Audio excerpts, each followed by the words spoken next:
On the late morning of August 31st, 1944, at precisely 11:15 a.m., 19-year-old Private James Rookard stood beside his 2.5-ton GMC truck at a fuel depot roughly 50 miles east of Paris.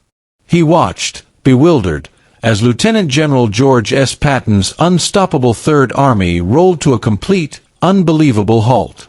For 8 weeks, Rookard had been in France as a truck driver with the 514th Quartermaster Regiment. He had seen fast advances, retreating Germans, and roads filled with American tanks roaring forward. But what he witnessed now seemed impossible. The most aggressive, fast-moving army in American military history had simply run out of gasoline. Patton's Third Army had covered 400 miles in 30 days, liberating Paris, smashing German lines, and driving relentlessly toward the German border. The German army was not merely retreating, it was shattered, desperate, and fighting to escape annihilation. One more decisive push and the war in Europe might have ended by Christmas. Yet the tanks that could deliver that final blow sat empty in French fields, silent for lack of fuel. Patton's forces had requested 400,000 gallons of gasoline for that day. Barely 31,000 arrived. Every truck, tank, jeep, and artillery vehicle under his command had run dry. Without gasoline, the world's most powerful mechanized force became nothing more than expensive steel scattered across the countryside. Worse still, the Germans were not idle, they were regrouping. Patton knew every moment of immobility gave the enemy time to strengthen defenses and regain footing. The question was no longer whether the Germans would recover. They would. It was whether the Americans could resume their advance before that recovery turned a rout into a bloody, prolonged fight. Private Rookard, like most drivers, understood none of the grand strategic concerns. His job was simple: drive a truck, haul supplies, and keep the army moving. After 6 weeks of training, the army had handed him the keys to a GMC Jimmy and sent him into the logistical bloodstream of the European war. But on August 31st, there were no supplies to haul. The depots were drained, the ships unloading on the beaches 200 miles away, and the French railroads lay shattered. Trucks were the only means of transporting anything, and there were simply too few trucks, too few drivers, too few hours in a day. The American advance had moved faster than anyone ever planned for. American strategy had called for a slow, methodical push across France, repair railroads, secure ports, build depots, and then move forward in controlled steps. Patton disregarded all of that. When he broke out of Normandy on August 1st, he raced forward 90 miles one day, 100 another. The Germans could not stop him, and so he refused to stop himself. By late August, his army sat more than 350 miles from the nearest usable port, far beyond the supply range planners believed possible. Though logisticians begged for a halt, Patton demanded they find a way. The deeper truth was that the United States had created a military that ran entirely on oil. Every movement, every bullet, every battle depended on gasoline. A single U.S. armored division needed more than 73,000 gallons just to move 100 miles. Combined First and Third Armies consumed nearly 800,000 gallons every day. The fuel existed, stacked in barrels on Normandy's beaches, but it might as well have been on another continent if trucks couldn't move it. And fuel was only part of the need. American forces consumed ammunition on a scale unimaginable a generation before. Artillery fired thousands of shells daily, infantry divisions used hundreds of thousands of rounds, tank battalions devoured both fuel and ammunition in vast quantities. Food for 250,000 men, medical supplies, vehicle parts, tires, all of it had to travel hundreds of miles by truck, even as the front raced farther away. Meanwhile, in eastern France, the German army used horses, hundreds of thousands of them. Not ceremonially, but as the backbone of their logistical system. Each German infantry division relied on more than 2,600 horses in 1943, and earlier divisions used as many as 6,000. By 1944, over 1 million horses were in active service. More than 2.75 million had been used during the war.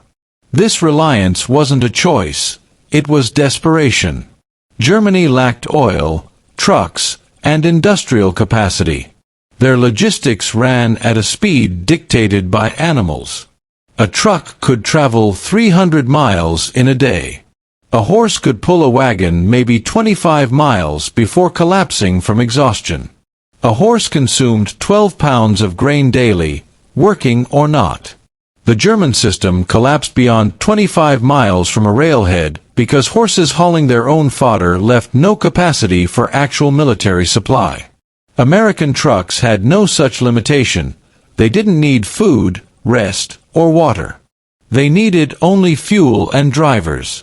And on August 31st, the U.S. Army had plenty of fuel and plenty of drivers, just not in the same place.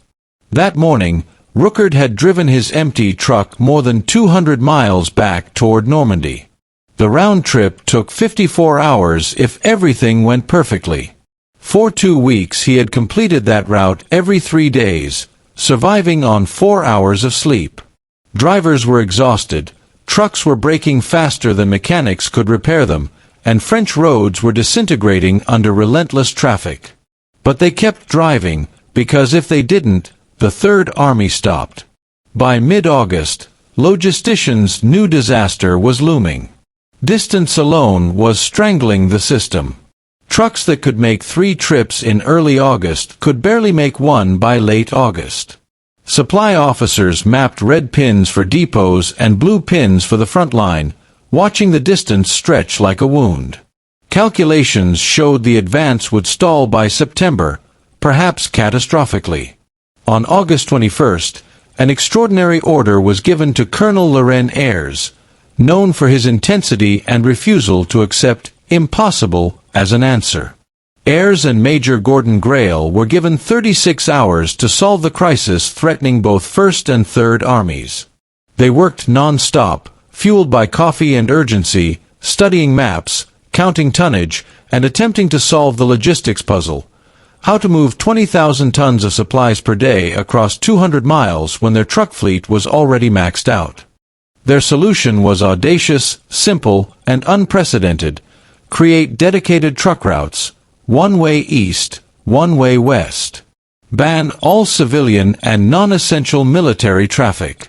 Commandeer every truck in the European theater. Pull soldiers from any unit not in combat and train them as emergency truck drivers. Run trucks 24 hours a day in a continuous loop. Build refueling stations, repair hubs, traffic control posts. The system would be called the Red Ball Express, borrowing a railroad term meaning urgent priority freight. Its defining principle, move fast. Move now. Absolutely nothing stops you. Brigadier General John C.H. Lee echoed the mission with a vow. Let it never be said that lack of supplies stopped Patton when the Germans couldn't. The plan demanded 23,000 drivers and more than 6,000 trucks. Many units resisted giving up men, but Ayres overruled objections. Most of the new drivers had never driven a truck before. Some had never driven anything. But the Army trained them quickly and sent them onto the road. 75% of these drivers were black soldiers, men whom the Army wrongly deemed unsuitable for combat and assigned to service roles. Now these same men were asked to save the Allied advance. Among them was Private James Rooker, drafted in 1943, trained in Georgia, shipped to England, landed in France in July, and now placed into the most dangerous logistical operation of the war. The work was relentless and perilous. Red ball routes were marked with signs bearing large red circles. All civilian traffic and non-red ball military vehicles were banned. The roads were dominated solely by trucks, moving, grinding, roaring eastward with supplies and westward empty to reload. However, German aircraft still hunted convoys, strafing and bombing when they found opportunities. Drivers lowered their windshields to avoid reflections that could draw fire. At night, only cat-eye slit blackout lights illuminated the dark, offering barely 30 feet of visibility. Drivers navigated blind curves, moonless nights, rainstorms, mud, and fog that swallowed the world. And they drove without rest. Some drivers collapsed from exhaustion. Some fell asleep mid-drive and crashed. Trucks broke axles, shredded tires, overheated, or simply wore out. Mechanics worked without pause, cannibalizing broken trucks to repair others. Meanwhile, German stragglers occasionally ambushed convoys. French civilians and even some American soldiers stole fuel or supplies for the black market. Yet the trucks kept moving, for if they stopped, armies would starve of fuel. At its peak, 6,000 trucks moved along the Red Ball Express daily. Nearly 900 were always in motion. Routes stretched up to 700 miles round trip. Trucks were supposed to maintain 25 miles per hour and 60-yard gaps, but drivers often removed speed governors and drove at 60 miles per hour, sacrificing safety for speed. They drove solo, not in neat convoys. They slept in shifts, some curled in cabs, others on crates of ammunition. Between August 25th and November 16th, the Red Ball Express delivered more than 412,000 tons of supplies. Fuel, ammunition, food, spare parts, medical equipment, everything the armies needed to continue the advance. It consumed 40,000 tires in a single month and burned staggering amounts of gasoline simply to deliver gasoline. But it worked. On September 2nd, Patton's tanks rolled forward again, fueled by the efforts of exhausted men like Ruckert, who had already turned back toward Normandy for another load before the tank engines even started. Soldiers at the front understood the heroism behind the wheels. One tank driver said, "If it wasn't for the Red Ball, we couldn't have moved." Another officer admitted, "Damned if I'd want their job." Even Patton, who rarely praised anyone, called the 2.5-ton truck our most valuable weapon. After the war, Colonel John Eisenhower acknowledged that without the Red Ball drivers, the advance across France could not have been made. The Red Ball Express changed military thinking. It shattered old doctrine that armies must halt to rebuild supply lines. It proved continuous rapid advance was possible, if logistics had the courage and creativity to push beyond established limits. German intelligence officers analyzed American mobility with alarm, realizing they could never match it.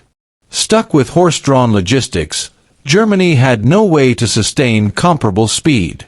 Their army had learned the brutal consequences of horse-dependent logistics in Russia, where in the winter of 1941-42, 179,000 German horses froze to death in weeks, collapsing entire supply lines. The American army had built an industrial logistics system rooted in trucks, not horses. Modern war demanded modern movement. Germany built advanced tanks and aircraft, but supplied them with methods from the previous century. America built a logistics machine capable of outrunning the enemy and sustaining momentum indefinitely. By November 1944, ports reopened, railroads repaired, and fuel pipelines laid across France. The emergency ended. The Red Ball Express shut down on November 16th. The trucks returned to their units. The drivers went back to ordinary duties. But the legacy of the Red Ball transformed military and civilian logistics for generations. The interstate highway system, championed by Eisenhower, was influenced by these wartime lessons. Modern, just-in-time delivery owes a quiet debt to the frantic, sleepless men who raced across France. When the war ended, most Red Ball drivers received little recognition. Many returned to segregated neighborhoods, were denied loans, jobs, or GI Bill benefits. Their medals sat in drawers. Ruckert returned to Cleveland, worked as a truck driver, married, raised a family, and rarely spoke about the war. Only in his 70s did he finally tell his story, recalling blackout lights, fear, exhaustion, and Patton's relentless expectations. Many drivers lived similar quiet, unacknowledged lives. Some white veterans never even knew the operation had been majority black. A few films attempted to tell the story but distorted it with fiction. Still, the truth remained. Without the Red Ball Express, the Allied advance would have stalled in September 1944, giving Germany precious months to regroup, perhaps prolonging the war significantly. The Red Ball Express shortened the war not by winning battles but by making battles possible. It demonstrated that logistics was not support, it was combat. Victory belonged not just to generals and infantry but to 19-year-old drivers who refused to stop. Germany lost partly because it relied on horses. America won partly because it relied on trucks, and on the men who drove them until their hands shook and their bodies begged for rest. For 82 days, the Red Ball Express moved more than 412,000 tons of supplies, kept two armies advancing, and reshaped the future of warfare. It remains one of the greatest logistical achievements in military history, and a testament to the courage of the men who kept driving when everything around them tried to make them stop.